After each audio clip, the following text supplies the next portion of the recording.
Зя сайн байцгаана уу? Сонь сайхан дуулах мэдээ юу вэ? Лондонгийн бичлэг орсон аялсан нэг бичлэгээ арай гэж нэг 6 сарын дараа залхуурч нэг оруулсан. Одоо тэгвэл Эдинбургийн бичлэгийг оруулах гэж байна. За Эдинбург руу би өглөө эрт гарсан. Эртчижтэй баг үүрээр 3 өнгөрч такси дуудаж явсан. Их гоё машин ирсэн. Тэгээ би нөгөө машины марк мэдтгүү болохоор ямар машин ирснийг нь мэдэхгүй байна. Онгоцондоо суугаад, буугаад автобусаар хотынхоо төв рүү явсан. Буугаад харсан чинь айгүй принцесс юуничлээд ортончлоо. Тэр газрын ойролцоо очсон. Тэгээд одоо энэ бичлэлээр харагдаж байгаа. Би буруу санаад чинь бас магадгүй. Тэгээд оцсон газрынхаа ерөөс нэг маршрутыг эргэж харахгүй л л та. Орой дээр байгуулсан тэр ордны доотлолт ингээд цэцэрлэг байхгүй. Тэр цэцэрлэгээр нь зугаалж хагаад явсан ордон л нь ерөөсөө орё гэсэн тийм сонирхол төрөөгүй л те. Тэгэл ойр хаваар нь явж гаад буудалтай угаасаа өдөр очих байсан учраас зураг мөрг аваад музей орё гэж бодсон байхгүй. Тэгсэн чинь музейнүүд нь 10 цагаас сонгодог. Тэгээ би музей орж чадаагүй учраас онгоцноос л 7 өнгөрөөгөө буцмаа шүү дээ. Тэгээд 2-3 цаг зүгээр тэрүүгээр холихоод бас зүгээр ч холихоогүй. Writers музей гэжсэн. Тэрнлүүн дөхөөд замаараа сайхан өглөөнийхөө цаг уучаад эрт гарсан учраас цаг угаагүйсэн. Сайхан копи авч уучаад музей орсон. Тэгээ тэр музей нь болохоор Шотландын уран зохиолын гол 3 төлөөлөгчдийн музей юм билээ. Тэгээ би бол уран зохиолыг төгссөн шүү дээ. Тэгэхдээ энэ хүмүүсийг мэдэхгүй билээ. Яна ичмэр юм. Сенсорог л гэсэн үг байхгүй. Бараг үл үзэгдэж байсан юм ааш. 3 алдартай хүмүүсийн музей рүү очсон. Тэгэд энэ хүмүүсийг би мэдэхгүй болохоор тайлбарыг харсан л та. Тэгээд Роберт Бурнс гэдэг нэг хүн байсан. Тэгээд Шотландын үндэсний яруу намжигч гэж явдаг. Ингэж хэлдэг шалтгаан нь болохоор нөгөө энгийн ард түмний амьдралыг шүлэгтэй уран бүтээлтэй харуулдаг учраас ингэж нэрлэдэг юм байлээ. Дарааг нь болохоор Sir Walter Scott.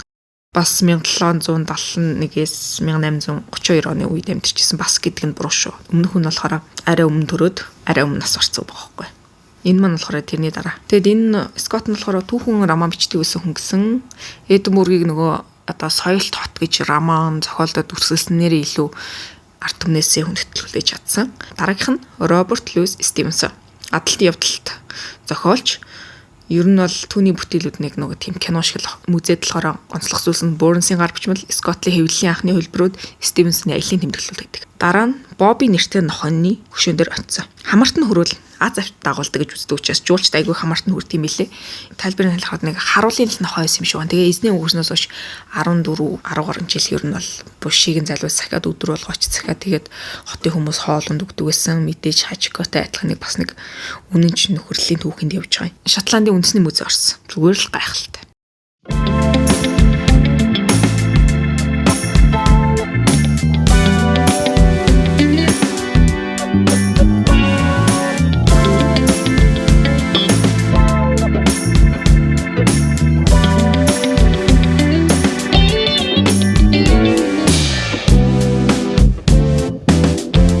Британий музейг ямар олон ТV яасан бол юм зөвлөөс яаж чухалтай гэдэг шиг Шотландын музейд бас яаж дутуу Британий хараа тэмчээ бас улс орнуудын зүйлс байсан. Гэхдээ арай ч Эдинбург шиг тамаа замбраагүй их байгаагүй. Гэхдээ л байгалийн түүхийг өгүүлж байгаа, шинжлэх ухааныг өгүүлж байгаа, соёлыг харуулж байгаа. Дэлхийн анхны нөгөө колон амтан Доли хонч байгаа, Египтийн мумич байгаа юм. Бүр төвдийн эргүүлдэг хүрдтер байгаа байхгүй юу одоо.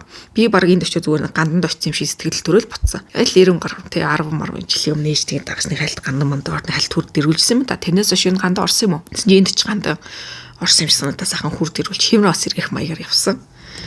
Тэгээд бусад улс үндэстнүүднийг илэрхийлсэн соёлын дусгал бүтээл байхаас гадна энд чинь нөгөө Шотландын өөрхөн түүхийг өгүүлсэн зүйлс аягүй их юм чинь дээрэс нь одоо энэ мотоцикл, машин, эднэрийг хүртэл ингээд түүх ингээд үе шиг таар ингээд гаргаад үзмэр болгоод харуулсан.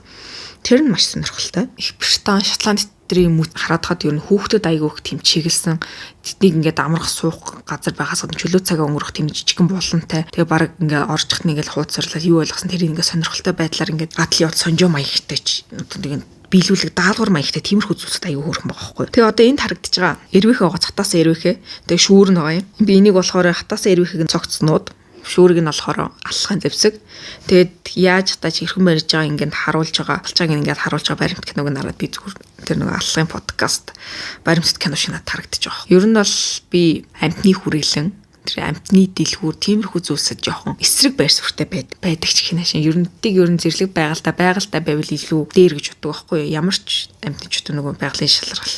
За тэр хамаагүй л ч гэсэн аль хүчтэй амьдлал аль хүчгүй гэдэг шиг заавал ингээд бидний гар оролцоод байхгүйгээр ингээд өөрсдөө дураараа байвал бас хөөрхөн штэ.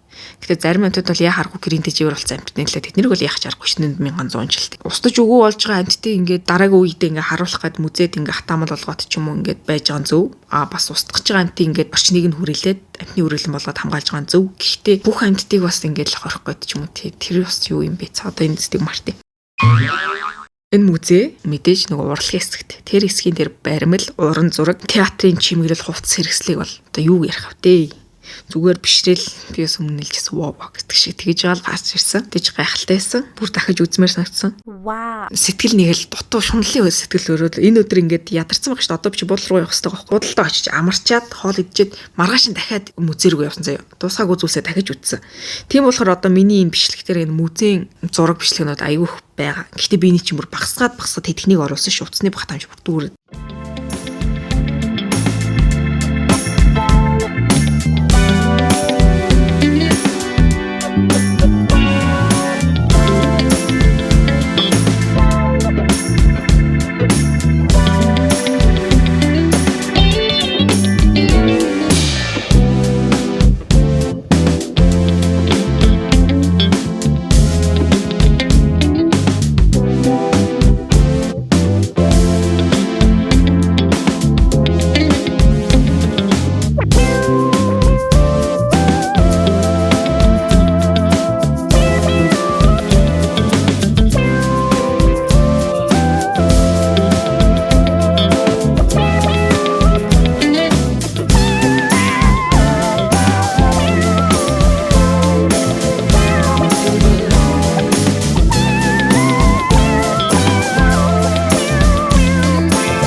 Би тэнд бараг 4 цаг болсон. Үнэхээр ядраад яг 30 мөрөстөл гарч ирэхдээ кафе орсныг халуун ус авч нөгөөтөнд нэг ганц чатарганаас нь тэрийг найруулж очиж гарч ирсэн. Тэрний өмнө ч нөгөө буудлын 10 цагаас гот юм шүү дээ хамгийн амар. Буудлын музейнүүд нь яг нөгөө Монгол нэг жоохон өглөөр юм гараад тэр ерөөсөө байдаг бүх юм хаалттай. Яг тэрэн шиг музейн 10 цагаас гот жоохон таалагдсан бэ. Уул нь их тонгоц юм баг үзэж болох гэсэн.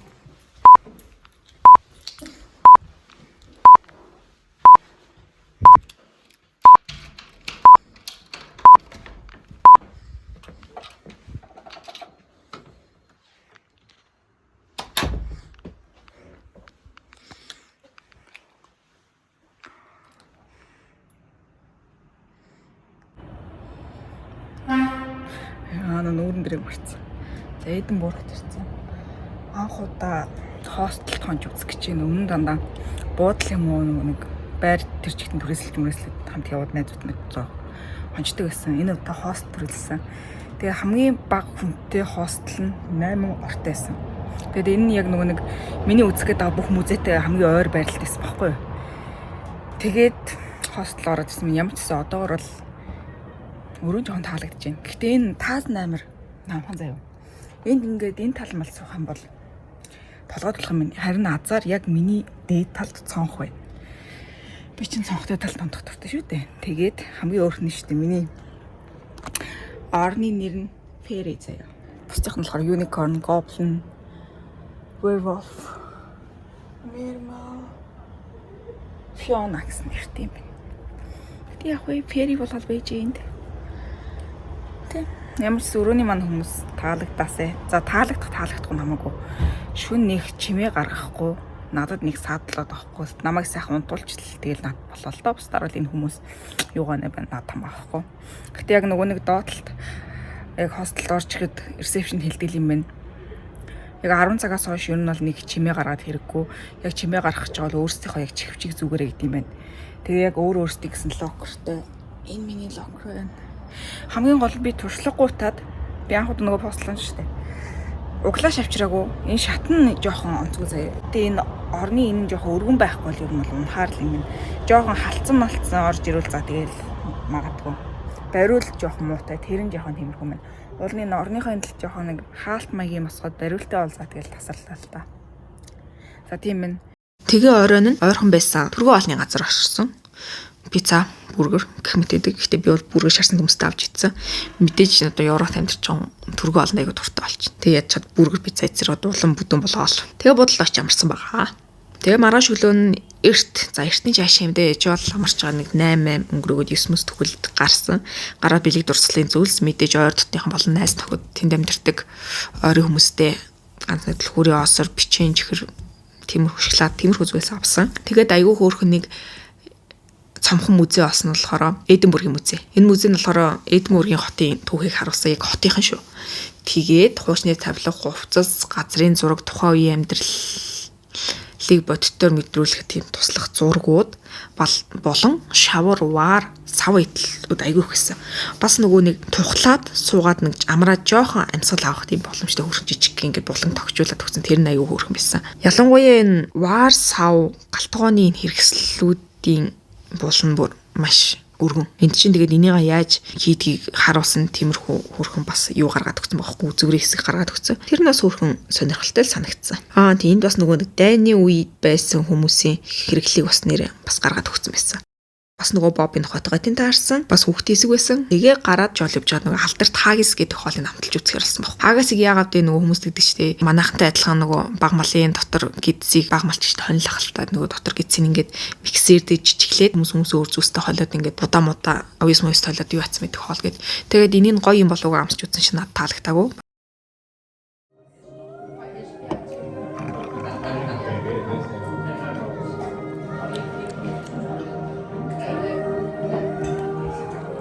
Нэг хэлэхэд нөгөө нэг манайхны нэг витапет дээр нэг том савтай нэг кола фанта тэртэй харьцуулахад нэг арай нэг хямдхан их савлгаатай ундаанууд байдаг да нэг сул амттай.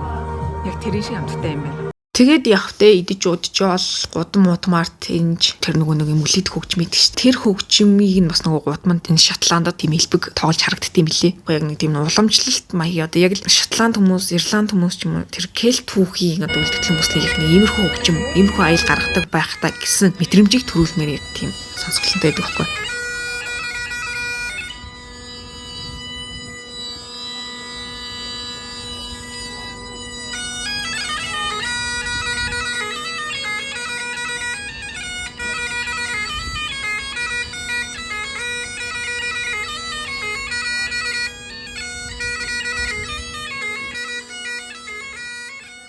За тэгээ тэрийг сонсчоод буудалд очиж амарсан. Клэрт Артур Сэтслүүд нэг тийм юус нэртэй уулсан. Тэр уулын хамгийн гоё зүйл нь шүү дээ. Ингээд эргэн тойрон ингээд Шотландын аюу гоё ингээд буушны барилгууд байгаа шүү. Тэр барилгуудаар хүрээлэгдсэн мөртлөө одоо өөр нэмэлтийн байхгүйгээр яг төвдөө байрлалцсан тийм гоё уулга байхгүй. Яг нөгөө жуулчид болон одоо хотын хүмүүс нь ингээд өглөө эрт нохоос саллаач юм зүгээр өөрсдөө ингээд алхаад гараад ингээд амьсгалах боломж. Энэ нь болохоор зүгээр хотын төвд байрладаг эртний унтарсан галтуул гэсэн. Тэгээ оргил дээрс нь болохоор Эдинбургийг харахад бол гайхал. Зүгээр сайхан суугаад 50 амьсгал аваад одоо энэ ороогоор ямар газар ингээ явчих болох юм байна. Заавал бас энэ урдуур тойрохгүйгээр. Ер нь бол гарыг хүмүүс бол энэ урдуур тойроод ингээ гарчвал арай удаан мөртлөө аюул гэх юм яг тэрүүгээр яг албан ёсны тийм нэг зам нэг аахгүй Google Maps дээр заасан. Энэ зам нь болохоор нэг бид нэр буруу замаар яваад яг жим гаргацсан шиг тийм л замтай байна. Тэр дээр гарвал тэр цаад хэсэгтэйгээ хотын хэсгийг харж болох юм байна. Яг энэ зам нь бол яг нэг их цадан хавцал шиг. Тэгээ тэрний хажууд байрлалд учраас аюултай юм байна. Тэр мэрийг харал та.